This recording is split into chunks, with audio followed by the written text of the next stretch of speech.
Welcome back to the Wolf of Property and Casualty. I'm your host, Derek Lasniak, with over 15 years of commercial broking experience focused on the middle market, upper middle market, national account space. Going to be a quick episode today.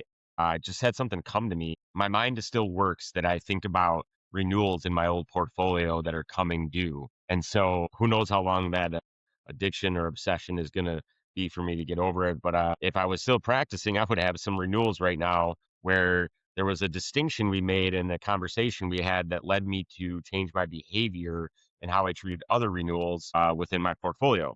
And so this seems super simple, and we could classify this as one of those things that you just come to expect or you overlook or you never spend any time on. And maybe that's why I'm here is to call out the little things to help you differentiate yourself. So brokers and buyers, I'm going to alienate carriers here for a second, but brokers and buyers, especially if you have accounts where core lines are approaching $1 million, especially if you have larger premiums, take the 10 minutes to listen to this so you can think through your decision making process. So, what am I talking about? I'm talking about TRIA, the Terrorism Risk Insurance Act.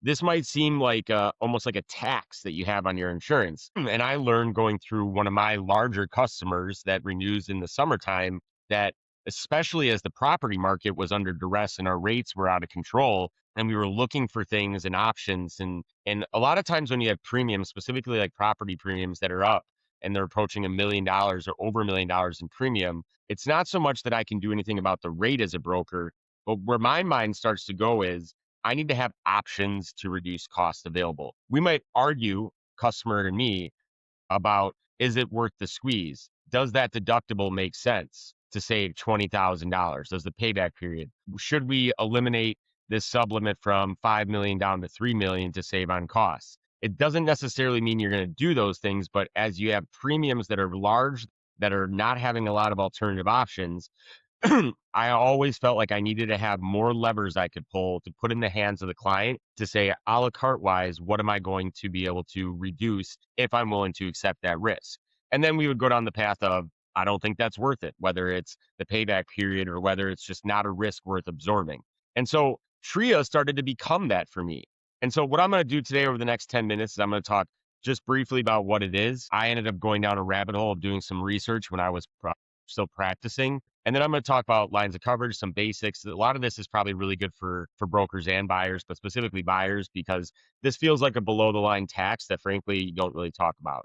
So TRIA is a government backstop. It's what we had go into place. It was signed into law after 9/11. And it's because situations like 9/11 are frankly uninsurable. I mean, they closed the stock market the day after 9/11 because of overreaction. If you think about, how that can rattle an insurance marketplace, and think just about the work comp. I mean, close to 5,000 people perished in 9/11, and they were all technically at work.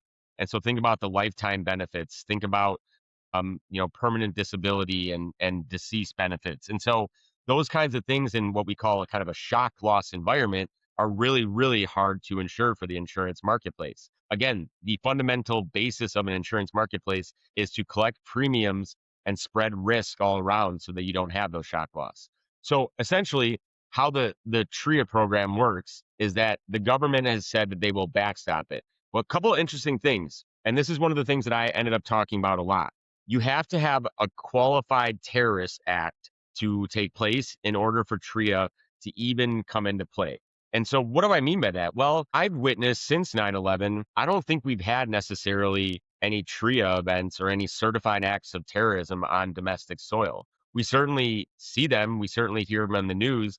The media, every time that there's maybe a shooting or something, will qualify it as terrorist linked. But when we talk about a certified act of terrorism, we're talking it's definitively said by Homeland Security and the Treasury Department. And that's written into the TRIA law. So in order for those benefits to be available, you need to have those things take place, which we rarely do, even though we speculate or surmise that that is a certified act of terrorism. And so the other component about the terrorism, the TRIA Act, is that it's a combination, it's a backstop, but it's a give and take with the primary insurance carrier. So the insurance carrier is taking out a deductible, and that deductible is going to be 20% of their commercial premium that elects terrorism. So let's just use some round numbers. Let's use Liberty Mutual. Liberty Mutual has $500 million in commercial property premium of elected terrorism coverage. There's a terrorist event. They have a 20% deductible. So they have a $100 million deductible. So they are still self insuring a lot of that terrorism event. If you think about smaller acts of terrorism that would be qualified, that would meet the litmus test of what terrorism would be, they're self insuring a lot of that, following their deductible, which is based on the premium of accounts that are collected that elect the terrorism coverage. Following that deductible, they still pay 20% and the government pays 80% if it's a qualified act of terrorism. When you think about TRIA, I think a lot of brokers probably just say, well, that's the government insurance. Well, yeah, but it's not so much that it's just the government, it's a backstop. Your insurance carrier still holds a huge component of that bag. The individual loss for an individual company has to be $5 million and you have to have a $200 million industry-wide event. So in order for Liberty Mutual to tap into the coverage, they have to have a single customer with a $5 million loss, and the entire industry, travelers, CNA, everybody else has to have at least 200 million in losses. If one and two are done, and you have a certified act of terrorism, then they still pay a 20% deductible on their premiums. And then after that, they still pay 20% in coinsurance up to an infinite amount of loss. And so it's not necessarily just this blank checkbook by the government. Your insurance carrier has a lot of skin in this game as well. And so keep that in mind structurally how that works. Commercial terrorism insurance, or TRIA, is available on property, general liability, work comp, auto, lines of coverage traditionally. Keep in mind, work comp is going to be mandatory. So the TRIA does go on to say, we'll let you maybe decline coverage. And I'm going to talk about this in a second, something I learned. We'll let you decline coverage for all these lines of coverage if you want to exclude TRIA and terrorism. However, work comp, it's mandatory because you're dealing with people's lives. You're dealing with the ability to pay a death benefit for injured workers as a result of a terrorist activity. And so work comp, it's mandatory. And for those of you who study work comp, you'll typically see that in your work comp policy, this is below the line standard premium. You have things like your experience mod, and then you'll see terrorism and catastrophe. And catastrophe is like terrorism, but it's not a terrorist related activity. Terrorism is usually going to be 1% of the payroll number, not your premium. And then catastrophe is 2% of your payroll number. And those charges are non-negotiable with your insurance carrier, specifically that terrorism one via how it's written into TRIA. Now, here's the thing. For all the other coverages that I talked about, you can decline terrorism. And for brokers out there, if you're not talking about this and you're working on upper middle market national account risks, these numbers can get really big.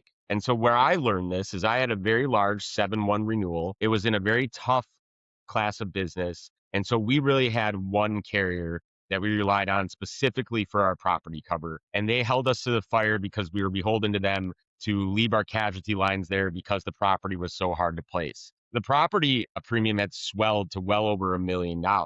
And with this insurance carrier we were with, as the hard market raged on one year after another, and we were taking 12, 13, 14% increases, they were in the food manufacturing business.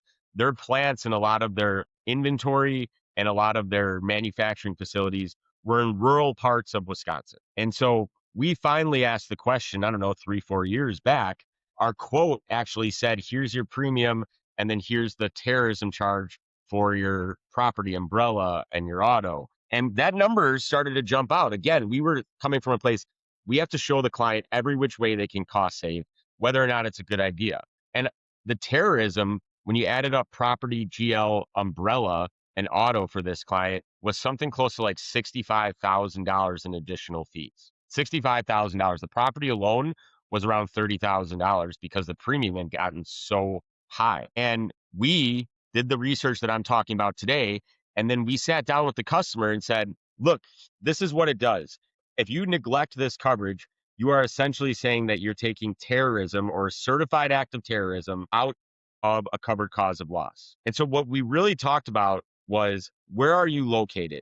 This is not a skyscraper in New York City. You have to be okay accepting that the terrorist activity is unlikely to hit your facility. That doesn't mean that you only look at urban population centers. Certainly like things like churches and daycares, we've seen some of these things. But the real piece that we came up with is that certified acts of terrorism have been rare, if at all, since 9/11. Whether it's the politics involved in actually having the Homeland Security say it's a certified act of terrorism, we arrived on that even if an isolated incident were to happen, it's unlikely for it to trigger a $200 million nationwide loss. So let's say that there was a terrorist activity at my one facility in the middle of nowhere. That's still not going to trigger a $200 million industry wide loss. We're unlikely to have that certified by Homeland Security and the Treasury. And so we're not necessarily going to trigger this coverage. And our insurance carrier, if we neglect it, is going to have to view this a loss as, I hate to say this, but like as an explosion or a fire loss, for example. And so we're not necessarily getting anything for our money. And so this started on my larger accounts where premiums in these core lines were $1 million over. We started presenting this as an option. And I'll be honest with you, after talking it through and saying the pluses and the minuses, almost all of our customers started to pocket that 30, 40, $50,000 because they were in an increasingly hard market.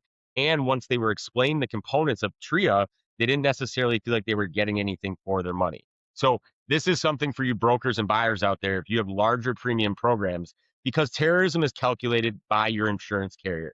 It is not the government. So when you look at it, your terrorism charge can be different from one carrier to the next because the carriers are collecting the premium to cover when there's not a certified act of terrorism elected by the government. They're also making sure they're covering that deductible that I talked about and that coinsurance. So they get to price it however they want to. They have to submit the rates along with their normal rates in every state, but they price it however they would like to price it. And because they have to fund for if they ever had to use it. And so as you look at more and more options when it comes to this, just be mindful of what that cost looks like and have an educated conversation. And brokers, if you're not talking about this, then you should, because $60,000 is a meaningful number. And all it takes is for someone else to come in and start talking about it. And again, you might not lose an account over a $60,000 tax like fee, but it's going to make you look a little flat footed in knowing a fundamental part of the insurance ecosystem. Not every carrier breaks it out on a quote.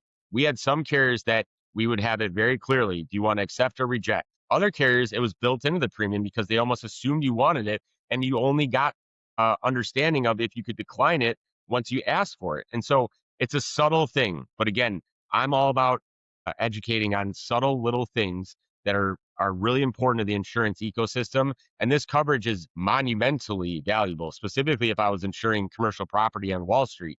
But it's maybe not something that is needed for every single client. And if they're educated on the need of it versus the cost of it, they might be able to make an educated decision that best suits their organization.